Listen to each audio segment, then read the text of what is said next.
Media Ravan actually നമ്മൾ 10 വർഷമായിട്ട് advertising film production മേഖലയിൽ പ്രവർത്തിക്കുന്ന ഒരു സ്ഥാപനമാണ്. മെയിൻലി നമ്മൾ പരസ്യം ചെയ്യുന്നുണ്ട്, അതുപോലെ ഫിലിം പ്രൊഡക്ഷൻ ഉണ്ട്. ഞങ്ങളൊരു ഫീച്ചർ ഫിലിം ചെയ്തിരുന്നു.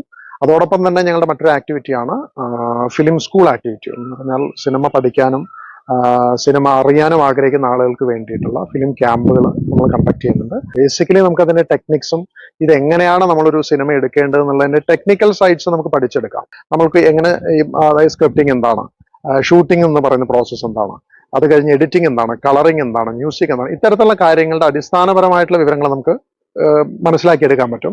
ബട്ട് നമ്മൾ അതിനകത്ത് വർക്ക് ചെയ്യണം. നമ്മൾ അതിനകത്ത് കൃത്യമായിട്ട് ക്രിയേറ്റീവ് മൈൻഡ് ഉപയോഗിച്ചുകൊണ്ട് എഗെയിൻ കൺസിസ്റ്റന്റ് ആയിട്ട് വർക്ക് ചെയ്യുമ്പോൾ തീർച്ചയായിട്ടും നമുക്ക് ഈ പറഞ്ഞ പോലെ ഷോർട്ട് ഫിലിംസും ഡോക്യുമെന്ററീസും അഡ്വർടൈസ്മെന്റും എല്ലാം എടുക്കാൻ കഴിയും. ഫീച്ചർ ഫിലിം വരെ നമുക്ക് എടുക്കാൻ കഴിയും. നമ്മുടെ മുന്നിൽ ഒരുപാട് എക്സാമ്പിൾസ് ഉണ്ട്. കഴിഞ്ഞ കുറച്ച് വർഷങ്ങൾക്ക് മുമ്പ് ഏറ്റവും മികച്ച സിനിമയ്ക്കുള്ള സ്റ്റേറ്റ് അവാർഡ് കിട്ടിയ ഏറ്റവും മികച്ച സിനിമോട്ടോഗ്രാഫിക്കുള്ള സ്റ്റേറ്റ് അവാർഡ് കിട്ടിയ കയറ്റം എന്നുള്ള സിനിമ പൂർണ്ണമായിട്ടും മൊബൈലിൽ ഷൂട്ട് ചെയ്ത സിനിമയാണ്.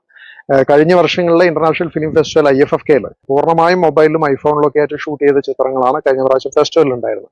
സോ ലോകത്തും അതേപോലെ ഒരുപാട് ഇപ്പോൾ ഹോളിവുഡ് സിനിമകളിൽ വരെ മൊബൈൽ സിനിമ മൊബൈൽ ഉപയോഗിച്ചുകൊണ്ട് ഷൂട്ടിങ്ങിന്റെ കാര്യങ്ങൾ ഇപ്പോൾ പരീക്ഷിച്ച് കൊണ്ടിരിക്കുന്ന ഒരു സമയമാണ്. സോ നമുക്ക് കൃത്യമായിട്ട് അതിന്റെ ബേസിക് നോളജും ടെക്നിക്സും മനസ്സിലാക്കി കഴിഞ്ഞാൽ നല്ലൊരു ഔട്ട് നമുക്ക് മൊബൈൽ ഫോൺ വെച്ചുകൊണ്ട് ഉണ്ടാക്കിയെടുക്കാൻ കഴിയും എന്നുള്ളതാണ്.